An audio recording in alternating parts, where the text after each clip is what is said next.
வணக்கம் வியூவர்ஸ். இந்த வீடியோவில் நாம் பஞ்சவடி ஆஞ்சநேயர் திருக்கோவிலை தான் தரிசிக்க போகிறோம். வாங்க வீடியோக்குள்ள போகலாம். இந்த வீடியோவை ஸ்கிப் பண்ணாமல் முழுவதும் பாருங்கள். நம்ம சேனலுக்கு இது வரைக்கும் சப்ஸ்கிரைப் பண்ணாதவங்க சப்ஸ்கிரைப் பண்ணுங்க. அப்பதான் நாங்கள் வெளியிடுகிற வீடியோக்கள் உங்களுக்கு உடனுக்குடன் நோட்டிஃபிகேஷனில் வந்து சேரும். விழுப்புரம் பகுதிக்கு உட்பட்ட புதுச்சேரிக்கு அருகில் அமைந்துள்ள பஞ்சவடி ஆஞ்சநேயர் கோவில் 36 அடி உயர பிரம்மாண்டமான பஞ்சமுக ஆஞ்சநேயர் சிலைக்கு புகழ் பெற்றது. திண்டிவனம் புதுச்சேரி சாலையில் உள்ள இக்கோவில் திருமலை திருப்பதி தேவஸ்தானத்தால் மத்திய திருப்பதி என அழைக்கப்படுகிறது. இங்கு அனுமன் ஜெயமங்கல பஞ்சமுக ஆஞ்சநேயராக அருள்பாலிக்கிறார். இந்த கோவிலின் சிறப்பு என்னவென்றால் 5 முகங்களுடன் பக்தர்களுக்கு அருள்பாலிக்கும் ஹனுமன் சிலை விஸ்வரூபத்தில் உள்ளது.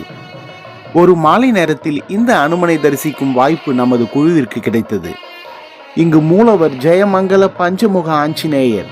இவரது திருமேனியானது 36 அடி உயரம் கொண்ட பெரிய திருமேனியாகும். விழுப்புரம் மாவட்டத்திற்குட்பட்ட பஞ்சவடி என்ற ஊரில் இக்கோவிலானது அமைந்துள்ளது. 12 ஏக்கர் நிலப்பரப்பில் தெற்கு பார்த்து கோவில் அமைந்துள்ளது. ராமர், சீதை, லக்ஷ்மணன், சத்ருகன், பரதன் ஆகியோர் ஒரு சன்னதியில் அருள்பாலிக்கின்றனர். மூலவர் ஆஞ்சநேயருக்கு மேல் 118 அடி உயர விமானமும் அதன் மீது 5 அடி உயர கலசமும் அமைக்கப்பட்டுள்ளது. மேலும் இந்த கோவிலில் உள்ள மணியை ஒலித்தால் 8 கிலோமீட்டர் தூரம் வரை அந்த ஒலியானது கேட்கும் என கூறப்படுகிறது. இங்கு பெரிய தீர்த்த கிணறும் அமைந்துள்ளது. இங்கு ராமரின் பாதுகைகள் வழிபாட்டிற்காக வைக்கப்பட்டுள்ளன. கூடுதல் சிறப்பாக இக்கோவில் வளாகத்தில் ஸ்ரீவாரி வெங்கடாஜலபதி திருப்பதி பாணியிலான திருக்கோவில் அமைக்கப்பட்டுள்ளது. இந்த ஹனுமன் சிலையானது உலகின் 2வது பெரிய ஹனுமன் சிலையாக கருதப்படுகிறது. ராமாயண கதையின் சம்பவங்களின் அழகிய ஓவியங்கள் சுவர்களின் மேற்புறத்தில் பஞ்சமுக ஸ்ரீ ஆஞ்சநேய சுவாமி சன்னதியில் சித்தரிக்கப்பட்டுள்ளன. பிரதான கோவிலுக்கு கூடுதலாக மேலும் 2 கோவில்கள் உள்ளன. முதலாவது ஜெயமங்கல வலம்புரி மகா கணபதிக்கு அர்ப்பணிக்கப்பட்டுள்ளது. இங்கு ராமர் தனது பக்தர்களுக்கு பட்டாபிஷேக திருக்கோலத்தில் காட்சி தருகிறார்.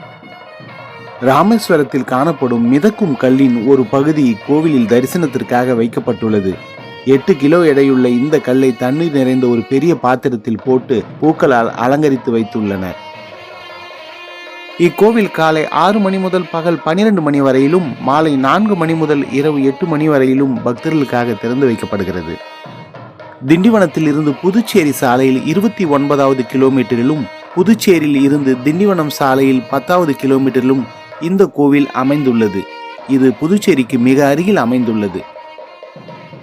நீங்களும் இக்கோவிலுக்கு வந்து இறைவனின் அருளை பெறுமாறு அன்புடன் கேட்டுக்கொள்கிறேன். நன்றி.